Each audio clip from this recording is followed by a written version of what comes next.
मध्य प्रदेश में specialist branch में तैनात एक पुलिस वाला अपनी पत्नी के साथ तो मारपीट करता था, लेकिन कभी-कभी तो उसे घंटों-घंटों के लिए बाथरूम के अंदर बंद कर दिया कर दूसरा चेहरा कुछ ऐसा होता कि वो सोशल मीडिया पर एक्टिव रहता था और लड़की से बात किया करता था।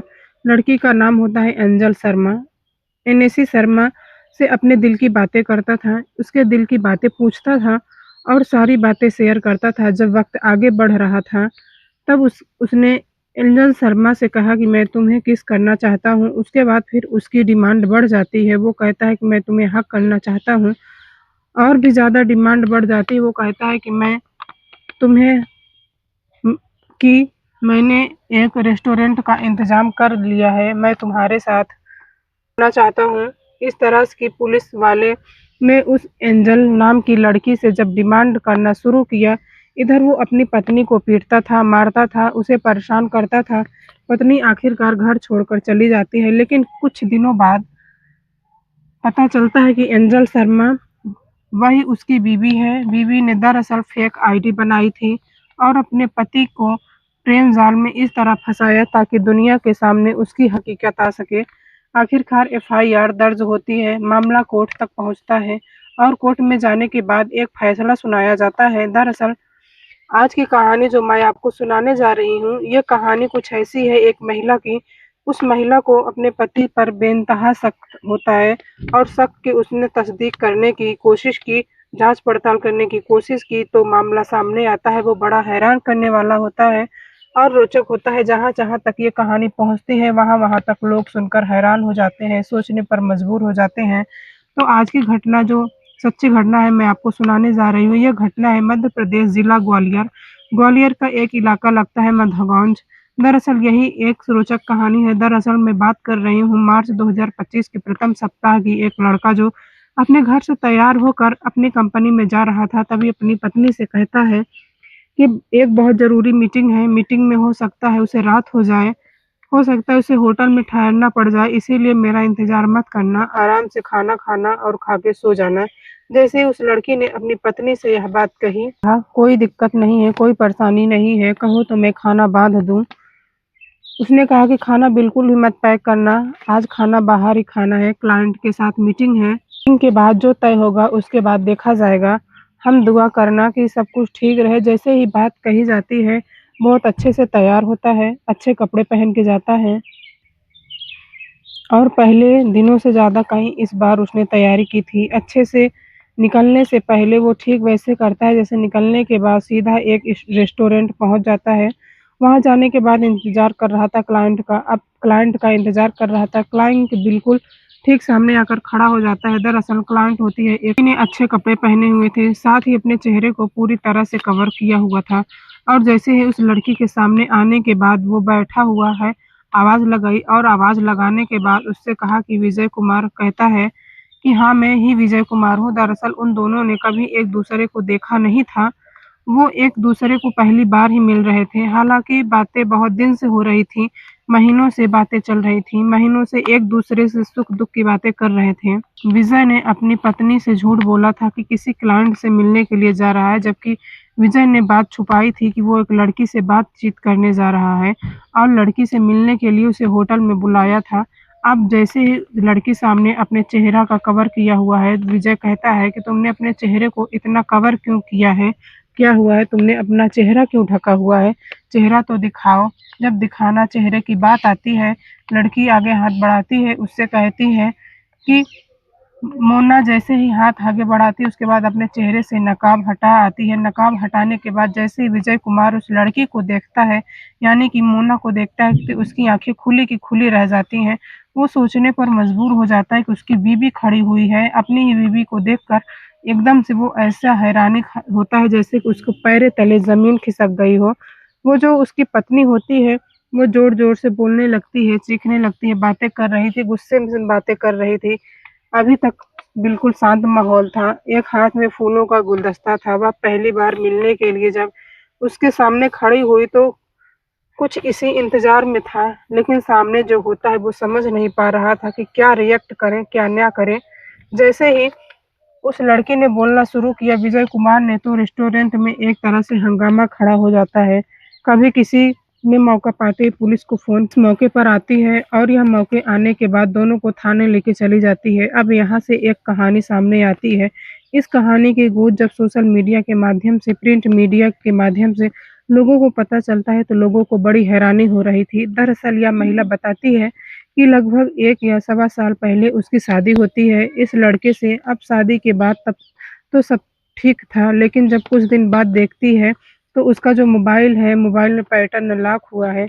जितनी भी एप्लीकेशन है, चाहे वो फ़ेसबुक की हों या व्हाट्सएप की हों, जो इंस्टाग्राम की हों या अन्य किसी सोशल मीडिया प्लेटफ़ॉर्म की हो, हर किसी पे उसने लॉक लगाया हुआ था। यानी कि उसका पति विजय जिसको देख सकता था आखिर वही मोबाइल है। मोबाइल के अंदर एप्लीकेशन जो थी, वो सिर्फ़ विजय ही खोल सकता था और कोई नहीं। पत्नी बात करना चाहती थी, लेकिन पत्नी से ऐसे बात करने लगा। थोड़े दिन बाद सब कुछ ठीक चल रहा था, लेकिन शादी के कुछ दिन बाद ही उसका पति का रूप थोड़ा बदलने लगता है।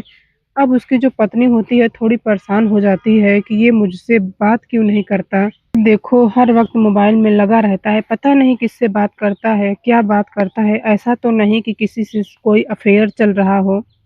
तभी उसकी पत्नी के दिमाग में आता है कि पत्नी ने एक फ़ेक आईडी बनाती है और मोना के नाम पर फ़ेक आईडी बनाने के बाद पति को फ्रेंड रिक्वेस्ट भेज देती है और जैसे ही फ्रेंड रिक्वेस्ट भेजती है, उसका पति उसकी फ्रेंड रिक्वेस्ट को स्वीकार कर लेता है। अब यहाँ से इन दोनों की बातचीत का सिलसिला शुरू हो जाता है। दोनों एक-दूसरे से बहुत सारी बातें करते थे। अपने तो दुःख और परेशानियों की भी बातें होती थी। होते-होते पत्नी एक कमरे में होते हैं, पति दूसरे कमरे में, दोनों ही बल्कि एक-दूसरे से चैटिंग कर रहे हैं। लेकिन पत्नी जानती थी कि मैं अपनी पति से बात कर रही हूँ, लेकिन पति नहीं जानता था कि मैं अपनी पत्नी से बातें कर रहा है। ऐसा करते-करते वक़्त आगे बीत जाता है। एक दिन इसने डिमांड की कि विजय मोना ने कहा कि मैं तुम्हारी आवाज़ सुनना चाहता हूँ, मैं तुमसे बात करना चाहता हूँ, मैं कैसे यकीन करूँ कि तुम सचमुच वैसे भी लड़की हो कि नहीं? आजकल तो वैसे फ़ेक आईडी बन रही है, बहुत सारे फ़ेक काम कर रहे हैं। जैसे ही पत्नी ने ये बात सुनी, तो उसने कहा कि तुम बिल्कुल परेशान मत हो, जब वक़्त आएगा मैं अपनी आवाज़ सुनाऊँगी, आपसे बात भी करूँगी। एक दिन ऐसा वक़्त आता है कि वह अपने मायके चली जाती है। जब मायके जाती है तो अपनी छोटी बहन से कहती है कि मुझे तुम्हारी हेल्प चाहिए। जब अपनी छोटी बहन से बात कर रही तो बात करते-करते उसने कहा कि अपनी छोटी बहन से कि तुम इससे बातचीत करो। अपनी बहन को भी उसमें शामिल कर लिया। अब बहन ने आवाज़ बदलने की कोशिश की और बातचीत करने की और वो कामयाब हो जाती है। जब ये महिला मायके आया करती थी तब अपनी बहन से बात कराया करती थी जो फ़ेसबुक बातचीत होती थी। ऐसे ही वक़्त आगे बढ़ रहा था। महीने, 2 महीने, 3 महीने तक सिर्फ़ बात ही होती थी। धीरे-धीरे आगे वक़्त बढ़ रहा था। इसी बीच मौका पाते ही वह अपनी बहन के नाम से एक सिम कार्ड खरीद लेती है और सिम कार्ड खरीदने के बाद उसे फिर से पहले की तरह बात होती थी। मैसेंजर के माध्यम से अब मुझे लगती है व्हाट्सएप के माध्यम से व्हाट्सएप पर चैटिंग होती थी, व्हाट्सएप पे भी बातचीत होती थी, लेकिन बात तभी होती थी जब वो अपने मायके आया करती थी। अब एक दिन उसने डिमांड की कि मैं तुमसे शादी करना चाहता हूँ। जब ये मैंने तुम्हें देख नहीं लूँगा, मैं तुमसे कैसे शादी करूँगा? वैसे भी लड़की ने पूछा कि आप सिंगल हो या फिर शादीशुदा? तो वो कहता है कि मैं तो सिंगल हूँ, बिल्कुल अकेला रहता हूँ और वो कहती है कि मैं भी बिल्कुल अकेली रहती हूँ। कुछ इसी तरह से एक-दूसरे के सामने उनकी कहानियाँ जो है वो पेश आती हैं और बिल्कुल पूरी तरह से यकीन हो जाता है और वक़्त ऐसा आता है कि उन दोनों ने तय कर लिया कि अब हम मिलना चाहते हैं, एक-दूसरे से बातचीत करना चाहते हैं, एक-दूसरे को देखना चाहते हैं, पसंद करना है। अगर सब कुछ ठीक रहा तो फिर एक नई ज़िंदगी की शुरुआत कर लेंगे। इसके लिए तारीख़ तय होती है मार्च 2025 की प्रथम सप्ताह की बात है। इन जो ग्वालियर का एक अच्छा-सा महँगा-सा रेस्टोरेंट होता है, वहाँ पर रेस्टोरेंट में मिलने की प्लान बनाते हैं और उस दिनों विजय कुमार ने अपनी पत्नी से कहा कि आज मैं क्लाइंट से मिलने के लिए जा रहा हूँ, हो सकता है मुझे देर रात हो जाए, मेरा इंतज़ार मत करना। आज खाना पैक मत करना, थोड़ा कपड़े भी मुझे अच्छे पहन के जाना है। इधर वो भी अच्छे कपड़े पहन के तैयार होके निकल जाती है और उधर पत्नी भी जल्दी-जल्दी तैयार होती है और अपने लिए नए कपड़े खरीद के ले आई थी। बिल्कुल एकदम नए लुक में वो अपने पति के सामने जाना चाहते थे, क्योंकि जिस लुक में जाएगी रोज़ रहती है, उसका पति आराम से पहचान लेगा। एक नया लुक में रूप धारण किया, अपने चेहरे को ढका, अपने आप को पूरा पैक किया और सीधा पहुँच जाती है। वहाँ जाने के बाद उसके लिए फूलों का गुलदस्ता लेके इंतज़ार कर रहा था, लेकिन जैसे ही उसने उसकी तरफ हाथ बढ़ाया, उसने कहा कि मैं मोना हूँ, अब मैं मेरी बात विजय कुमार से हो रही है। वो कहता है, जी हाँ, मैं विजय कुमार ही हूँ। चेहरा जब उसके सामने आता है तो पता चलता है कि जिस लड़की से चैट किया करता था, जिससे बातचीत किया करता था, वो कोई और नहीं बल्कि उसकी खुद की बीवी होती है। बात जब पुलिस तक पहुंचती है तो पुलिस इस मामले में जो परामर्श केंद्र होते हैं, सबसे पहले इस मामले में परामर्श केंद्र, महिला केंद्र लेके जाया जाता है। वहां जाने के बाद लगभग इन दोनों को 2 महीने तक काउंसलिंग चलती रहती है और काउंसलिंग ने विजय, जो अपनी पत्नी की पूरी कहानी बयां करता है, क्यों अपने मोबाइल, व्हाट्सएप, इंस्टाग्राम सबको बंद रखता था, क्यों उसने तुमसे बातचीत करने की कोशिश नहीं की। जब अधिकारियों ने, अफसरों ने बैठकर इसे तसल्ली से एक दूसरे के बारे में बताया तो उन्होंने कहा कि जब तुम एक दूसरे से अच्छे से बात नहीं कर सकते हो तो फिर सामने रह के अच्छे से बात करो। जब परामर्श केंद्र है, जब दोनों को समझाया तो समझाने के बाद आखिरकार वो मान जाते हैं और बात ये है, मई 2025 के दूसरे सप्ताह के दोनों आखिरकार मान जाते हैं और मानने के बाद एक दूसरे के साथ घर चले जाते हैं और इस कहानी की हैप्पी एंडिंग हो जाता है। जो महिला थाने की प्रभारी होती हैं, दीप्ति सिंह तोमर, वो कहती हैं कि इसमें बड़ी हैरानी वाली बात यह है कि कई महीनों से दोनों की आपस में चैट चल रही थी और चैट के बावजूद विजय कुमार ये समझ नहीं पा रहा था कि जिस लड़की से वो बात कर रहा है वो सामने मोना है। दरअसल वो मोना नहीं बल्कि उसकी खुद की पत्नी होती है। लेकिन सब कुछ ठीक हो चुका था और दोनों को हिदायत दी गई कि एक दूसरे पर बिल्कुल भी शक न करें, एक दूसरे के साथ अच्छे से रहें। फिलहाल दोनों को अच्छे से रहने के लिए कहा गया। इसके बाद कहानी लोगों के सामने आती है तो अच्छा लगता है कि, और सोचने पर मजबूर हो जाते हैं कि आखिरकार रिश्ते बनाए रखने के लिए क्या-क्या कुछ नहीं करना पड़ रहा है। दरअसल जो शुरुआत में बताई गई थी, इंदिरा के सुखलिया की रहने वाली एक महिला होती हैं। 22 फरवरी 2019 में उनकी पुलिस वाले से शादी होती है। पुलिस वाला अपनी पत्नी की स्पेशल ब्रांच में होता है। वो बेवजह मारा करता था, पीटा करता था और जब उसकी पत्नी से ये बात चलती थी तो उसे लगता था कि शायद ये दहेज के लिए उसे बेवजह मारता है, पीटता है। कई-कई घंटे उसे बाथरूम में बंद कर दिया करता था, लेकिन एक दिन पत्नी नाराज़ होकर घर चली जाती है। तभी उसके दिमाग में आता है कि फेक आईडी बनाकर पत्नी जो है अपनी पत्नी की पत्नी जो अपनी पति की असलियत जानने की कोशिश करती है। जानने के लिए बातचीत करना शुरू किया। पहले तो उसने किसकी डिमांड की, फिर उसने हग करने यानी गले लगने का डिमांड किया, फिर उसने उसे गंदी तस्वीरें भेजने की डिमांड की।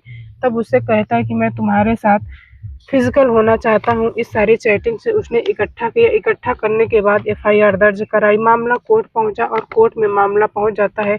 कोर्ट आदेश देता है कि 2 लाख का एक मुश्त दे दीजिए और साथ ही जब तक मामला अदालत में चल रहा है तब तक खर्चे के लिए 7,000 महीना तुम अपनी पत्नी को दोगे।